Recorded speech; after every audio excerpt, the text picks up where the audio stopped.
The UK needs to be vaccinating up to 5 million people a week to get the coronavirus pandemic under control, according to former British Prime Minister Tony Blair, and he joins us now. Mr Blair, good morning to you. Morning, Piers. You came out with this about a week or so ago, and it really resonated with people, this idea that we should, rather than vaccinate twice in 3 weeks, vaccinate once as many people as possible and then come back with a booster jab later. And it's now been embraced by the government. What made you think of this? And what else do you think we should be doing, given that the government so quickly embraced what you suggested? So the game-changing thing is we've now got this new, much more transmissible form of the virus. So that means we've got to alter our plans for vaccination. And secondly, we've got the AstraZeneca vaccine coming on stream now, which is very simple to use. Unlike the Pfizer one, which we've been using up to now, this is like a flu jab. Very simple, cheap, easy to administer.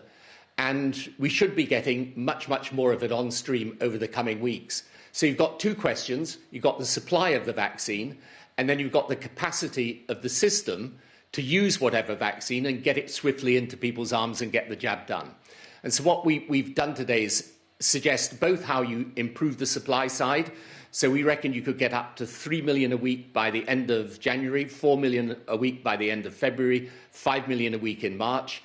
And then you've got to use every single available bit of capacity in order to make sure these vaccines are used. And that means altering, I think, completely the present plan that we have. It means all the things that you've been talking about in your programme earlier, like community pharmacies, retired people, occupational health workers. You know, we should be thinking about this on a completely different scale now. Mr Blair, I wonder, yesterday we spoke to Michael Gove, who said that they didn't expect to get to even 2 million doses a week until the end of January. You're suggesting 3 million. What makes you confident that that could be done when the government themselves are suggesting it can't? So you've got two vaccines that are available. We have several million of the Pfizer vaccine. That is more difficult to administer, it's true, and the settings in which you administer it need a different level of expertise. But I believe the AstraZeneca vaccine will be up to 2 million for AstraZeneca by the end of January. They should get it above that in February. And then you've got, as I say, several million of the Pfizer vaccine. Now, if you position yourself properly to be able to use all these vaccines, you should be able to get to 3 million a week by the end of January. And then in February, you can increase that further. And I think you could, if you really throw absolutely everything at this, I think you could get to the stage where by roughly the third week or maybe the last week of March, you've got over half the population vaccinated. About throwing but it everything requires at you this. to completely alter. Right, you talk about throwing everything at this, and I've been saying this to the ministers this week, chuck the kitchen sink. It doesn't matter what it costs. In the general scheme of pandemic costs, you know, billions here or there, just chuck it all at this vaccination programme. But if you were actually advising them, and I believe you should have been part of the government advisory committee or whatever from the start, along with other former prime ministers, but they haven't taken you up on that, but they are taking up your ideas. If you were advising them right now, and we've got the vaccine minister coming on, what are the crucial things that you don't think they're doing yet that they should be doing? So I think the crucial things they're not doing is they're not using every available possibility for vaccinators. OK, so you've been talking about the community pharmacies today. I mean, we should have all of those organised to do this, all the GP surgeries. I think you'll find that not all the GP practices are signed up to this yet. You've got occupational health workers, several thousand of those. They're perfectly qualified to give what is essentially a flu jab. And then I would actually have mobile facilities as well, going around place by place. You could use polling stations. I mean, remember, we managed on election day to get, 30 million people? Yeah, well, we had this conversation through yesterday. the doors voting. Yeah, one day, 30 million people rock up and can vote. Why can't we? Well, especially when primary schools are there and can offer facilities. But here's what I don't understand, Tony Blair, and you've been in government for a long time yourself. I don't understand why we're still not in the correct position for this, given we've had 9 months to prepare for vaccines that were being worked on right from the start here. Why are we not in a better position? Why are we not like Israel, which is at the moment absolutely on fire with its vaccination program?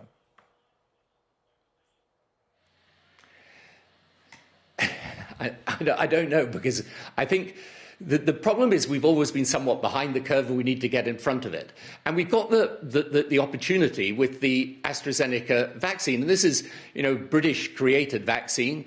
I think this vaccine, along with the other that we should really focus on now, by the way, there's another drug coming out of the US, but they've got facilities in Europe as well. We've already booked 30 million doses of it. It's the Johnson & Johnson drug.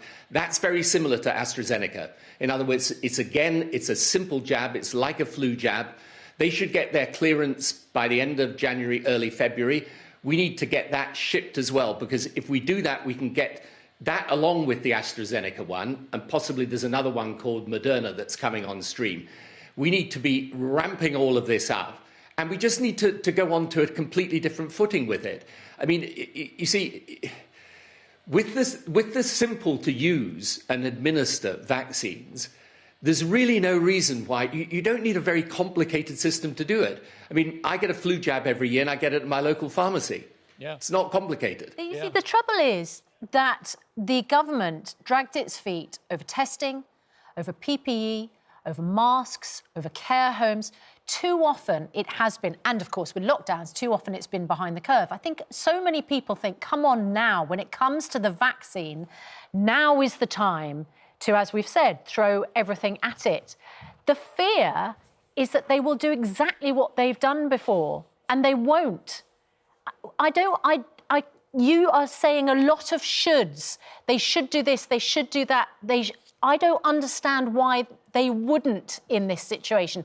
And I wonder whether there is an issue, for instance, with the fact that the MHRA has to quality control every single batch of AstraZeneca in order for it to be sent out. There must be practical reasons, because otherwise none of us can understand why this operation isn't now up and running 24/7.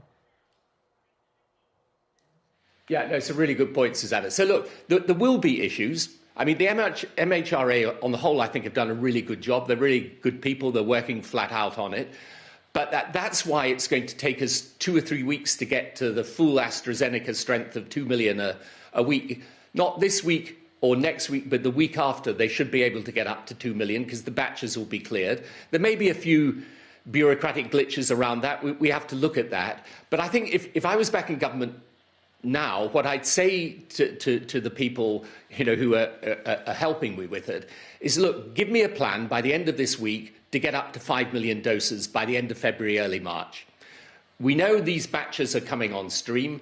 We know that we're going to have the vaccine. I need to see that you've got all the logistics and organisation in place so that whatever vaccine is supplied, we get it out and into people's arms as quickly as possible. And there's another reason for doing this, which is that what we're learning about this disease, and I'm afraid this is going to be a big, big problem for us in the future, is that it is a bit of a cat and mouse game. And so you've got the risk, the longer you delay this, that you get another variation of the disease, which is more difficult for us to deal with. Yeah. So you've got the one that most people think of as developed here, but it was actually just discovered here. But you've got the one coming out of South Africa, which is much more worrying. And you could have further mutations of the disease. So the quicker you do this vaccination programme, the better it is, not just to get us back to normal, but also to fight the disease. There was a moment yesterday when Patrick Vallance was asked when he first called for a lockdown, and he pointed back to SAGE papers from the 22nd of December, which were published a week afterwards, ending with a warning that has now been borne out by rapidly increasing infections, effectively implying we just moved too late here, as we clearly did back in March. If you had been Prime Minister and SAGE had given you that report on the 22nd of December, would you have ordered a national lockdown immediately? Well, it's difficult, to put yourself in the position. I hope I would have taken account of the advice that they'd given. I mean, I don't blame the government for investigating it carefully. I mean, you're shutting down your economy. So in one sense, to be honest, Piers, I'm deeply sympathetic to the scale of this challenge and to the fact that all the time you're trying to manage risk, because there's a risk in not locking down and then there's a risk in locking down to the economy, to other healthcare provision and so on. But I think when you look back on it, and it's easy to do this in hindsight, but when you look back on it, no, we were too slow to lock down. What I think is now absolutely essential is that we learn the lessons of having been behind the curve. We have the opportunity on vaccination now to get ahead of the curve. We should be the best country in the world on vaccination. I mean, look, to be fair again to what the government's trying to do, we're, I think, the third biggest vaccinator in the world right now. But the point is, with this AstraZeneca vaccine, which I think will become the global workhorse vaccine, we should be able to be number one. Yeah. And I think if we really position ourselves differently, we can be. How important is the military in this? I know you've discussed with me before that one of your regrets with public health crisis you had to face was not bringing in the military earlier and bigger. Would you be using them a lot more now? Yeah, for sure. The thing about the military is, you know, what you learn in government, and it's, you know, you kind of think you're the most powerful person in the country because you're Prime Minister, and you think, if I give an instruction to the system, something happens. And what you learn over time in government is, no, not necessarily. Often nothing happens.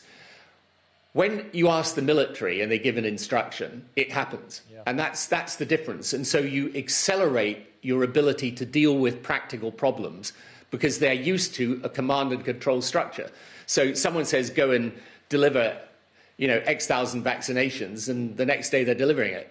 I mean, that's the difference. Will you have the vaccine yourself? Yeah, of course. I mean, look, if you told me I could go and get the vaccine now if I went and queued for 3 hours to get it, I would do it in a heartbeat. Well, yes, of course. Exactly, and we've had somebody who said it's going to become, by the way, So I was just going to say, Tony Blair, someone who said their elderly mum would go out at 3 o'clock in the morning to get it. I mean, I think this is the thing, isn't it? If you had to wait for it, if you had to queue for it, if you had to go at a ridiculous antisocial time of the day, you would just go and get it. Absolutely, 100%. Because, by the way, the other thing that's going to happen, and there are two things in addition we've got to prepare for. One is, I don't think we have the proper data systems yet, and we've got to get them. We need to know every single piece of information as this vaccination programme proceeds, because it will tell us an immense amount about what's working and what's not working. But the second thing is that I think you will get to the stage where it's going to be very hard for people to do a lot of normal life unless they can prove their vaccination status. Yeah. I think you'll find a situation where countries say to you, you're not coming in here unless we see whether you've either been vaccinated, you've had the disease and have got antibodies, or you've had a recent high-quality test. And so if people have got to understand vaccination is going to be, in the end, your route to liberty. So you may think it's a constraint on your liberty, you've got to go and get vaccinated. Can you explain why we still don't test anybody coming into this country? No, look, I have not understood from the beginning why we don't do this mass testing. And that is something, I know what the reasons are, but I don't think they're correct in the end, and I think they should have been overridden by the government. But testing people coming into the country is absolutely essential. Yeah. Because we've never done it. Michael Gove, when I asked him yesterday, I asked Michael Gove, he didn't know how many had been tested. The truth is, the answer is 0. We don't test people coming into our country. We still don't. It's unbelievable. No, and if you go elsewhere, by the way, in the world nowadays, I mean, the governments that are getting on top of this, virtually all of them that I know, in fact, all of them that I know of, require a test. Yeah. They often require a test before you come in, and then they test you when you get there.